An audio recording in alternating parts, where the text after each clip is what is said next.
নমস্কার, যান্ত্রিক মোটর যানবাহনের এই মডিউলে সবাইকে স্বাগত। আজকের ভিডিওতে আসুন আমরা power steering fluid check, top up করা এবং পাওয়ার স্টিয়ারিং সিস্টেমের চাপ পরীক্ষা এবং ফ্লাশিং করা শিখি। এই ভিডিওর শেষে আপনি সক্ষম হবেন পাওয়ার স্টিয়ারিং ফ্লুইড লেভেল এবং এর অবস্থা পরীক্ষা করতে, পাওয়ার স্টিয়ারিং সিস্টেমে ফ্লুইড লেভেল টপ আপ করতে, পাওয়ার স্টিয়ারিং ফ্লুইডের চাপ পরীক্ষা পরিচালনা করতে, পাওয়ার স্টিয়ারিং সিস্টেমের ফ্লুইড ফ্ল্যাশিং সঞ্চালন করতে এবং পাওয়ার স্টিয়ারিং ফ্লুইড সিস্টেমটি পূরণ করতে ও ব্লিড করতে। এটি করার জন্য প্রয়োজনীয় সরঞ্জাম এবং উপকরণ সংগ্রহ করি।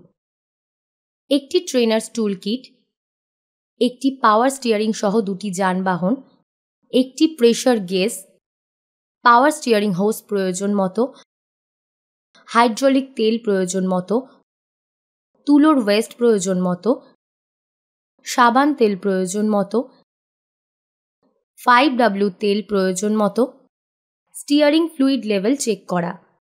নিশ্চিত করুন যে ইঞ্জিনটি বন্ধ এবং স্পর্শ করার জন্য যথেষ্ট ঠান্ডা কিনা। পাওয়ার স্টিয়ারিং রিজার্ভার এবং ব্লিড ভালভ শনাক্ত করুন। ক্যাপটি সরান এবং ফ্লুইড লেভেল পর্যবেক্ষণ করুন। বেশিরভাগ পাওয়ার স্টিয়ারিং রিজার্ভার পরিষ্কার প্লাস্টিকের তৈরি। ফ্লুইড লেভেল পর্যবেক্ষণ করার জন্য ক্যাপটি সরাতে হবে না। ক্যাপের সাথে সংযুক্ত ডিপস্টিকে চিহ্ন বা লাইন থাকতে পারে যা সর্বনিম্ন এবং সর্বোচ্চ স্তর নির্দেশ করে। ফ্লুইডের অবস্থান পরীক্ষা করুন এবং প্রয়োজন হলে ফ্লুইড প্রতিস্থাপন করুন। যদি ফ্লুইডের মাত্রা খুব কম হয় তাহলে পাওয়ার স্টিয়ারিং সিস্টেমে ফ্লুইড হারানোর কারণ খুঁজে বের করুন।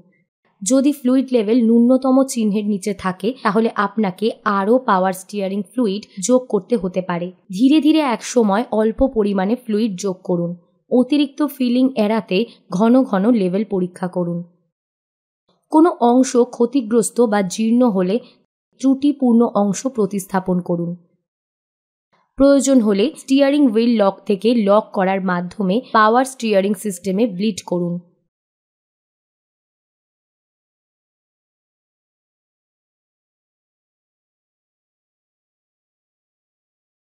পাওয়ার স্টিয়ারিং সিস্টেমের যথাযথ পদক্ষেপ নিশ্চিত করুন। চাপ পরীক্ষা। Power steering fluid level check করুন। Power steering pump drive belt check করুন এবং প্রয়োজনে সামঞ্জস্য করুন। ইঞ্জিন চালু করুন এবং পাওয়ার স্টিয়ারিং সিস্টেম থেকে শব্দ শুনুন। পাম্পের সাথে একটি পাওয়ার স্টিয়ারিং গেজ সংযুক্ত করুন। পাওয়ার স্টিয়ারিং সিস্টেমটি পূরণ করুন এবং ব্লিড করুন। ইঞ্জিনটি চালু করুন এবং উচ্চ চাপ লাইন, পাম্প, কন্ট্রোল ভালভ এবং রিলিফ ভালভে চাপ গেজ রিডিং পর্যবেক্ষণ করুন। যখন ইঞ্জিন চলছে তখন স্টিয়ারিংটি বাম এবং ডান দিকে ঘুরিয়ে প্রেশার গেজ রিডিং পর্যবেক্ষণ করুন।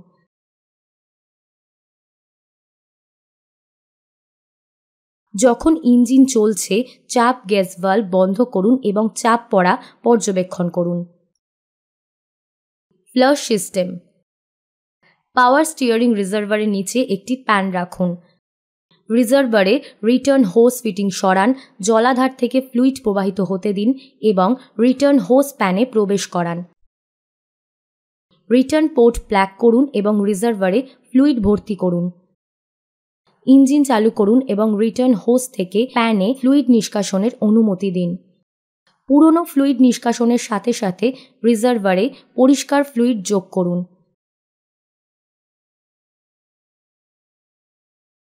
ইঞ্জিন চালু করুন এবং রিটার্ন হোস থেকে প্যানে ফ্লুইড প্রবাহিত হতে দিন।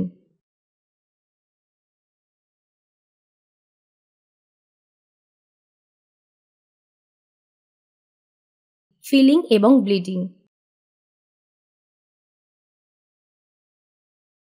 নিশ্চিত করুন যে ইঞ্জিনটি বন্ধ রয়েছে এবং ঠান্ডা হয়েছে। পাওয়ার স্টিয়ারিং রিজার্ভার ক্যাপটি সরান এবং ফ্লুইড লেভেল পরীক্ষা করুন। এটি পূরণ করার জন্য প্রয়োজনীয় ফ্লুইড যোগ করুন। ক্যাপটি প্রতিস্থাপন করুন। স্টিয়ারিং বক্সে পাওয়ার স্টিয়ারিং ব্লিড ভালভটি শনাক্ত করুন।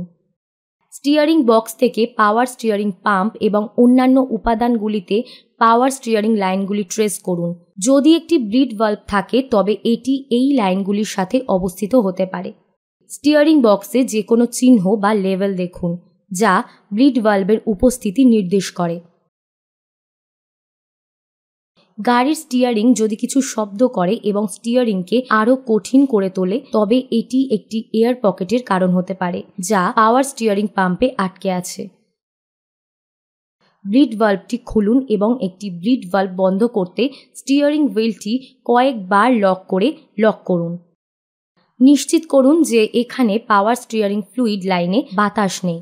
গাড়ি চালানোর আগে power steering fluid level check করুন। এই ভিডিওতে আমরা আলোচনা করেছি কিভাবে পাওয়ার স্টিয়ারিং ফ্লুইড লেভেল এবং এর অবস্থা পরীক্ষা করতে হয়, পাওয়ার স্টিয়ারিং সিস্টেমে ফ্লুইড লেভেল টপ আপ করতে হয়, পাওয়ার স্টিয়ারিং ফ্লুইডের চাপ পরীক্ষা পরিচালনা করতে হয়, পাওয়ার স্টিয়ারিং সিস্টেমের ফ্লুইড ফ্ল্যাশিং সঞ্চালন করতে হয় এবং পাওয়ার স্টিয়ারিং ফ্লুইড সিস্টেমটি পূরণ করতে ও ব্লিড করতে হয়। আশা করি আপনি এই অধিবেশনটি পরিষ্কার বুঝতে পেরেছেন। সবাইকে ধন্যবাদ। পরবর্তী ভিডিওতে দেখা হবে।